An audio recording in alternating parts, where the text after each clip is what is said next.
Hey, what's up? What's going? That's not how that's supposed to look.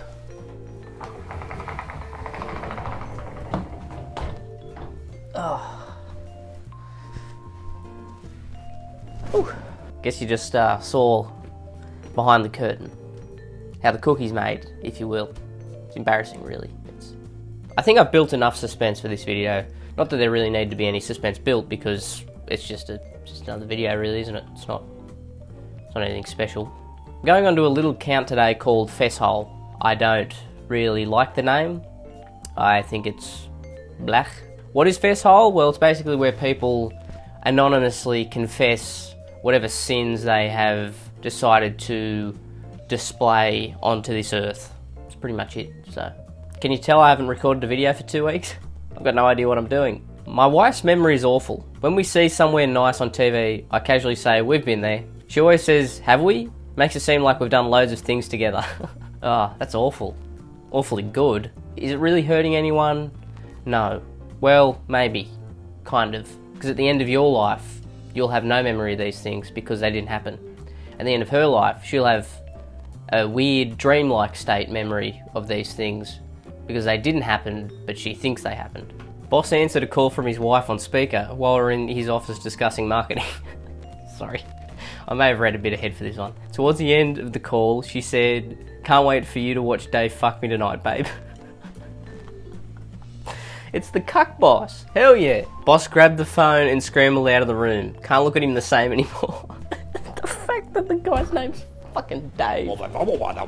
I can't believe this man's letting a man named Dave fuck his wife. That's awesome. If that was me, I don't think I'd have tried to, scramble out of the room. I think I would have thrown my fucking phone at the wall hoping it would break. My question is, a private phone call with your wife, why wouldn't you just answer it? Why would you put it on speaker? Even if I knew that this was happening in my personal life and there's a possibility, even the slightest possibility, that she might mention Dave, the next door neighbour, I presume, fucking her while you watch in the corner in the cuck chair, I wouldn't have it ever. Never. The phone would never be on speaker. The phone would never be on speaker ever.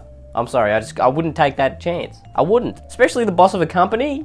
One wrong move, all respect is lost. And you lose the group, you lose your job, maybe even your life. So, I wonder if when he got home, he was like, I was really looking forward to watching Dave have beautiful, beautiful sex with you tonight, honey. But one of my employees heard about our little rendezvous and I'm not really feeling it tonight. You two have a good night. You and Dave can still have a good night. I don't think I can sit in that room. I imagine that's how it would have gone, but you never know. Maybe that amped him up even more. Maybe the embarrassment of someone finding out about their arrangement kind of, got him horned up. That's a possibility too. Ever since I was a little lass, whenever I'm having a shit, I sit on the toilet facing the cistern, using it as a table for a book, magazine, iPad. I didn't realise this apparently wasn't normal until my early 20s. In my mid-30s, I still do this.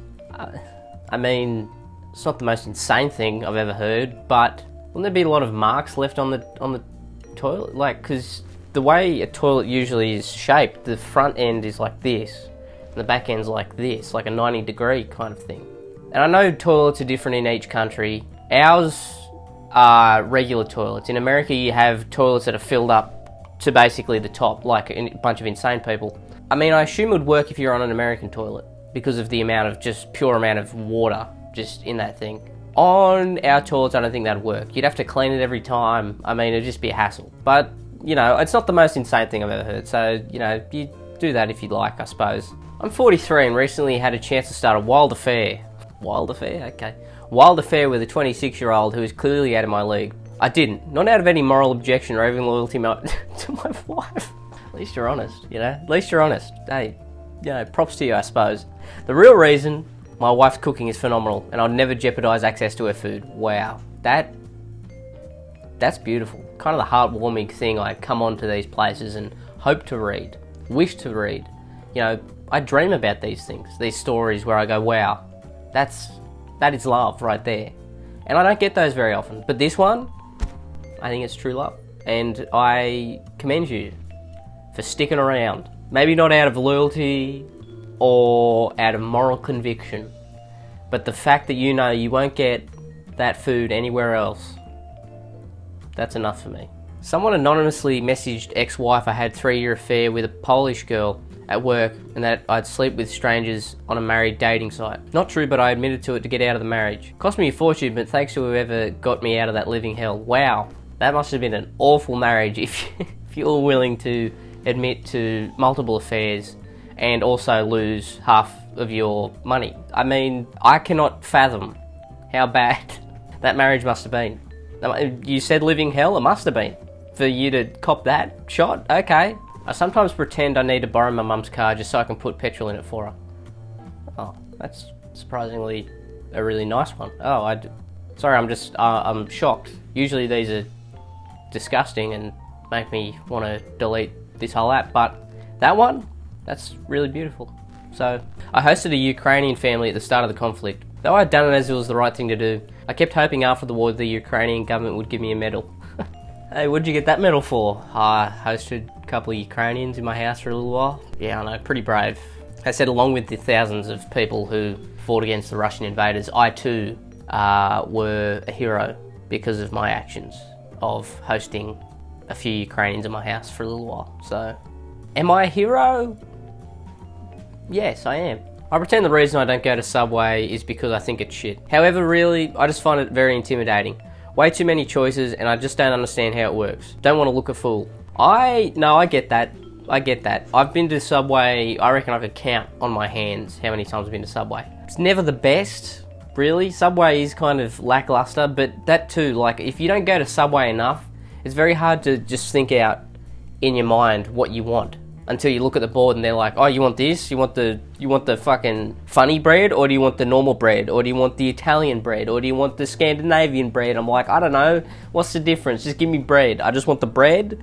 And then they're like, do you want the jalapenos? Do you want the lettuce, the tomato? Do you want, what meat do you want? You want beef? You want chicken? You want no beef? You want ham? You want ham? Do you want ham? It's too much. I agree. Every time I go there, I feel intimidated as well. There's too much going on. I just want to look up at the thing and go, give me that. Give me that thing with whatever else is on it. That's all I want to be able to do. That's why I hate any type of place that's like that, where you got to kind of like, you pick what you want, but then you got to pick everything else on it. I'm just like, there's too much going on. Just give me stuff. Except I want extra avocado. Give me extra avocado. The rest, just put on whatever else you think I should have. Wife noticed that I'd been buying fast food on a daily basis and accused me of being a fat fuck. What did that look like? You know when there's someone being interrogated for like a murder? Was it similar to that? Like, we have evidence that you're a fat fuck. Look at your stomach.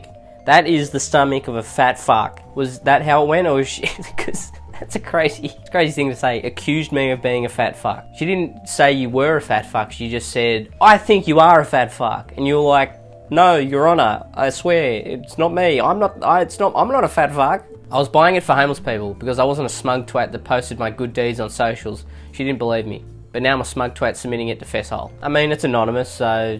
I think if you anonymously post the good deeds you were doing, I think that's okay. That's alright, that's not too bad. I cheated on my wife for 8 years with a woman who worked for me. God, is that even an affair anymore? Aren't you just in a relationship then? 8 years? And you kept that up for 8 years. That's crazy. The weird thing is, I didn't really enjoy the affair sex. The affair sex? Does anyone ever describe the affair they're having as the affair sex? I've never heard. Okay. It was mainly because she would scratch my back afterwards. You did all that for a back scratch? I mean, a back scratch is good. Everyone loves a back scratch, but you did all that for the back scratch? So instead of asking your wife to scratch your back, you went straight to an 8-year-long affair, which is basically a de facto relationship, to get your back scratched. That seems like you missed a few steps, bud. I'm a straight woman, but sometimes I fantasize about being a gay man. You know, sometimes I go to read these things, and even I can't believe that that's where that went. Mostly because my husband has a lovely ass, and I'd rather look at that during sex than his dandruffy beard bearing down on me. Pegging. That's all I've got to say. Pegging. Alright, I'm sweating out my eyes. You thought I was going somewhere else, didn't you? Wrong. I'm sweating so hard, so I'm gonna get out of this hot box of a room and just do something else now. So, hope you enjoyed. Like and subscribe. That's it. Alright. Jelly-vous. I don't know if that's what that means. Okay. I love Shifty Drongo. Shifty Drongo.